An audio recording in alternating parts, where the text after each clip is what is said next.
Olá pessoal, tudo bem? Hoje nós vamos falar um pouquinho sobre a primeira lei de Newton, que está na página 179 da apostila. O título do capítulo é Por que os corpos tendem a permanecer em movimento? E é justamente a primeira lei de Newton, ou a lei da inércia, que vai tratar sobre esse tipo de estudo. Então acompanha aí com a Pro. Isaac Newton, ele elaborou 3 princípios fundamentais para a mecânica clássica, que é um dos estudos da física, que é a inércia, a dinâmica e a lei da ação e reação, que é a terceira lei de Newton.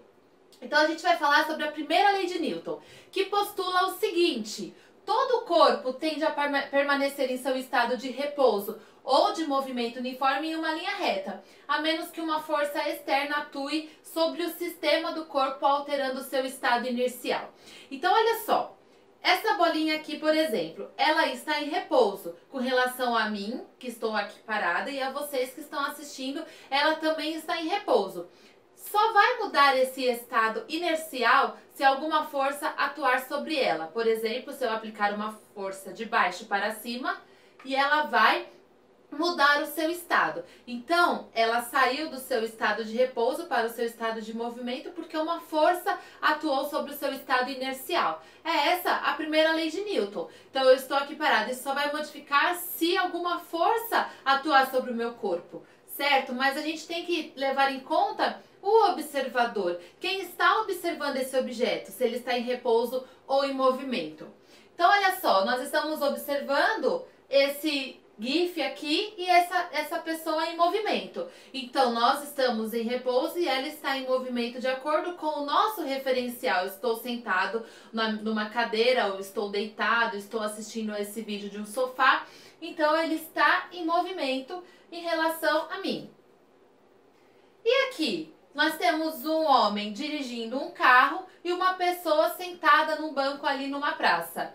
Este homem no carro, que o carro está em movimento, todo esse sistema está em movimento, quando ele observa essa senhora aqui sentada, para ele está em repouso e ela em movimento. O contrário também acontece, ela está aqui sentada e ela vê o carro passando, então essa pessoa está em movimento, o carro está em movimento, para quem ela, para ela que está observando. Então, essa questão de repouso ou movimento, ela vai variar de acordo com o observador. Né? Se alguém estiver na Lua, observando todos que estão aqui no planeta Terra, para quem está lá na Lua, o planeta Terra e tudo que está nele está em movimento. Né? E o contrário também acontece. Nós estamos aqui na Terra, parece que estamos parados em repouso e a gente observa alguém lá na Lua e fala, nossa, ele está em movimento e nós estamos em repouso. Então, a questão de repouso e movimento, ela depende de um referencial, tá? Então, a inércia, por exemplo, o carro aqui, ele colidiu com esse muro. A pessoa que estava no carro, ela estava, né, em repouso, porque no ver dela, no referencial dela, ela está em repouso e o carro que está em movimento, só que quando é brecado, parado por conta desse muro, o movimento dela continua. Então ela vai continuar o seu estado aí inercial, porque o corpo vai de acordo com a velocidade do movimento do carro. Então a inércia acontece aí muito, a gente consegue observar nos acidentes, né? Porque a gente vai ver também que está relacionado à massa do corpo envolvido aí no objeto. Então, sobre as colisões, né, ocorre aí uma grande alteração no estado inercial do movimento. Então, estava lá o movimento do corpo e de forma repentina ele é parado, modifica o estado dele inercial. E isso vai transformar aquele tipo de energia em outro tipo de energia, né? Então a gente já aprendeu que a energia, ela se transforma em outro tipo de energia. E aí, nos acidentes, como eu já falei, isso acontece de forma bem abrupta, né? Então assim, a grandeza física, que é a quantidade de movimento que a gente vai tratar aqui, ela relaciona o quê? Com a questão da inércia, a massa. Então a massa, que é a quantidade de matéria de um corpo, ela está relacionada à inércia. Então é muito mais fácil eu mover uma cadeira que tem uma massa menor que um sofá que tem uma massa maior por conta justamente da sua massa. Então eu vou fazer menos força para modificar aí a cadeira de lugar do que um sofá, justamente por conta da sua massa. É a mesma coisa de um caminhão. O caminhão, ele tem uma massa muito maior que um carro, né? E aí ele vai aí ter que fazer mais força para conseguir acelerar do que um carro, que consegue acelerar em menos tempo, aí no caso.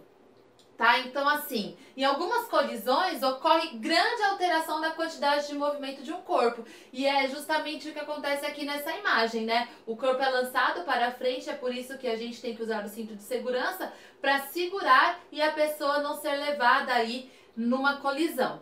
Por isso que a gente usa aí todos os sistemas de segurança nos nossos veículos.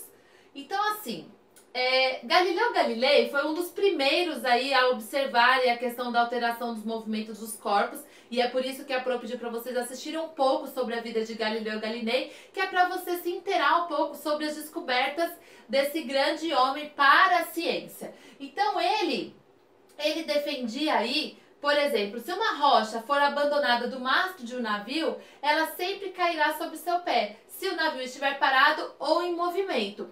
Então é basicamente isso aqui, né? Essa imagem, o rapaz aqui em cima do mastro, ele vai jogar essa bola. Então essa bola vai fazer essa trajetória retilínea até o pé aqui, né? Até o solo, embora mesmo se o navio estiver parado ou se ele estiver em movimento. Isso porque é o resultante mesmo inercial deste movimento. Para ele vai observar lá de cima, ele vai estar reto. Quem está de fora pode observar uma trajetória um pouco diferente, mas é porque é o ponto de vista, é o seu referencial. Só que a gente leva em consideração justamente que esse movimento não é um movimento acelerado, ele é um movimento uniforme, é um movimento retilíneo. Então, o princípio da inércia, segundo Galileu, ele fala sobre a invariância, que levou o título com seu nome, Invariância de Galileu. É o princípio da relatividade, que fala que as leis fundamentais da física devem ser as mesmas em todos os sistemas referenciais inerciais, ou seja, as leis da física, que não podem aí deixar de funcionar, mesmo que tenha um observador com outro pensamento, né? Então, aquela questão, a pessoa que está sentada e observando o ônibus em movimento, ela tem a sensação de que ela está, né, em repouso e todos ali dentro do ônibus estão em movimento. Então, por isso que ele teve a brilhante ideia de escrever sobre a invariância, né, que é justamente para deixar uniforme todas essas leis que regem o movimento dos corpos, e ele fala então que o movimento ele é relativo. Relativo ao quê? A quem está observando. Então, olha só. Aí existem os referenciais inerciais e não inerciais.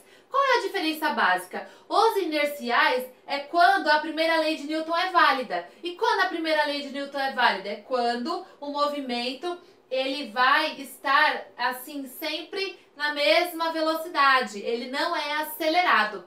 Então a gente vai observar aquele ponto material se deslocando a uma mesma velocidade. É diferente dos referenciais não inerciais, que é quando apresenta uma aceleração. Então ele começa a modificar a sua velocidade, porque ele é um movimento acelerado, então ele é não inercial. Então ele não vai seguir a primeira lei de Newton. Então, observe aqui, uma bolinha pendurada no teto de um trem, né, está ali no movimento não acelerado. Então, ele vai sempre cair ao solo, né, em movimento retilíneo. Aí a gente vai observar aí sempre a mesma trajetória. Agora, se esse trem estiver em um movimento acelerado, ele é um referencial não inercial. Então, a pessoa começa a observar que essa bolinha é levada para trás, porque vai ter a força tangencial, né? A força da atração ali, a força também, que você já vai ver daqui a pouquinho, que é a força centrípeta. Então, ele vai sempre ser levado ao outro lado, porque ele já é não inercial, pois o movimento está acelerado. Isso leva à questão das forças fictícias e referenciais não inerciais girantes. Então, as forças fictícias, elas acontecem nesses referenciais não inerciais, ou seja, em movimentos acelerados. A gente vê muito isso em brinquedos, né, de parques de diversão. Então, quando o carro vai fazer a curva, o corpo é lançado para o lado, justamente por uma força que a gente vai já ver daqui a pouquinho, relacionado à força centrífuga.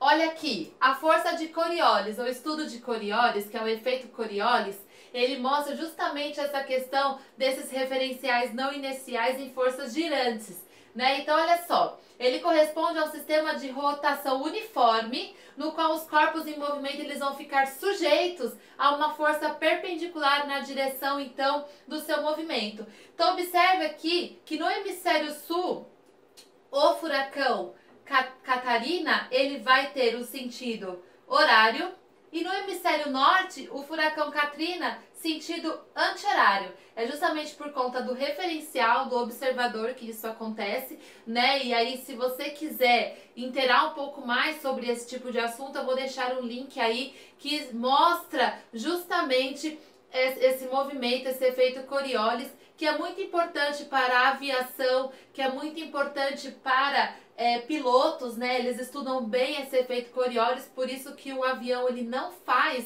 um movimento retilíneo para chegar no seu destino. Ele faz um movimento curvilíneo, porque se ele fizer retilíneo, ele vai chegar em outro lugar, né? Por conta do nosso planeta ele não ser plano, como alguns defendem, né? E a gente está numa esfera. Então tem o efeito Coriolis, tá?